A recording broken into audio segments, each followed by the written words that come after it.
Di tangan saya ada kitab berjudul Safinatun Najah. Ini kitab yang tidak asing di bumi Nusantara ini ya, di Indonesia ini. Hampir setiap pondok pesantren pasti membaca kitab ini, atau di tempat kajian-kajian di dalam masjid pasti membaca kitab ini. Kitab Safinatun Najah ini dikarang oleh Syekh Al-Alim Salim bin Abdullah bin Sa'ad bin Abdullah bin Semir. Asalnya dari Hadramaut, dia tinggal di Yaman bagian selatan, bermadhab Syafi'i. Dia, Syekh Salim ini, berguru kepada ayahnya sendiri, Al-Alama Al-Muallim Abdullah bin Sa'ad bin Semir, menghafal Al-Quran, menguasai maknanya, dan menyibukkan diri dengan mengajarkan Al-Quran. Dan dia memiliki beberapa guru, juga beberapa jenis ilmu. Di antaranya, dia ini juga berkecimpung dalam berbagai macam kegiatan politik dan berpengalaman dalam siasat perang. Jadi, ilmu pokok yang dia kuasai justru ilmu tentang siasat berperang dan politik ini ya. Kemudian yang sampai menjadikan beliau itu diutus ke India oleh kerajaan Al-Kathiri yang ada di Hadramaut di sana untuk memilih tentara-tentara berpengalaman dalam pertahanan kekuasaan di India untuk membantu kerajaan Al-Kathiri yang ada di Hadramaut. Tapi singkat cerita, akhirnya beliau dipilih menjadi penasehat Raja Abdullah bin Muhsin namanya, sehingga raja itu tidak melakukan tindakan kecuali dengan pendapatnya.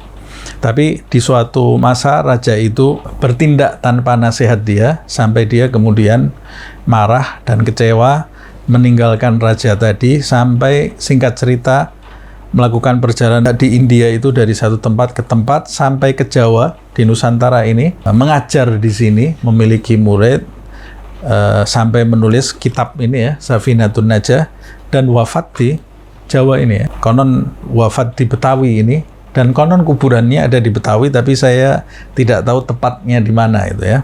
Nah, sebetulnya buku Safinatun Najah ini berisi ringkasan ilmu fikih khusus bab ibadah. Jadi ilmu fikih itu ada bab ibadah, ada bab jual beli, ada bab pernikahan, ada bab warisan, ada juga bab mengenai jinayat itu ya, hukuman-hukuman bagi orang yang melakukan pelanggaran-pelanggaran itu ya.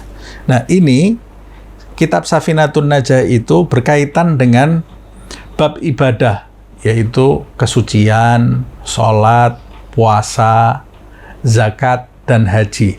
Tapi kitab ini sangat luar biasa. Jadi beliau meringkas kitab ini, kemudian dia susun berbentuk pasal-pasal secara sistematis gitu ya. Beliau merumuskan permasalahan fikih secara ringkas, seperti rukun sholat ada sekian, rukun wudhu ada sekian, hal-hal yang membatalkan sholat, kemudian syarat-syarat sahnya sholat ada berapa, syarat-syarat puasa, rukun tayamum, dan begitu seterusnya, sehingga bagi pemula yang ingin memahami fikih bab ibadah akan memudahkan sekali dengan membaca kitab Safinatun Najah. Sebenarnya Syekh Salim bin Semir Al-Hadrami ini menyusun kitab Safinatun Najah ini hanya sampai di bab jenazah.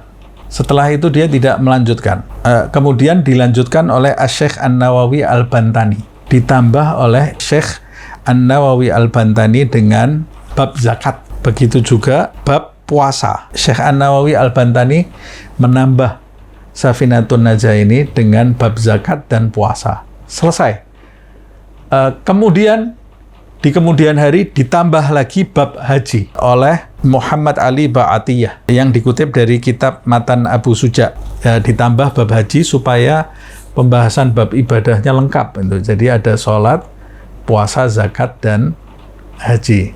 Maka tersusunlah kemudian kitab Safinatun Najah ini yang diterbitkan oleh Putra Bumi, disusun sempurna. Jadi dari mulai bab kesucian sampai bab haji tambahan dari Imam Nawawi dan dari Ba'atiyah tadi.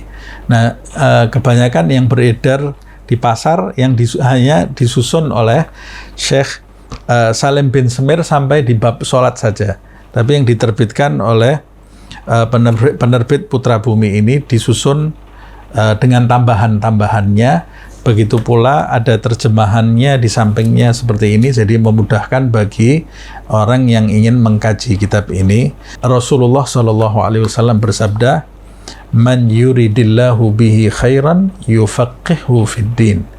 Siapa yang dikehendaki kebaikan oleh Allah Subhanahu wa taala bagi dirinya, maka Allah akan memahamkan bagi dirinya itu perkara agama, yaitu syariat yang dibawa oleh Nabi Muhammad SAW.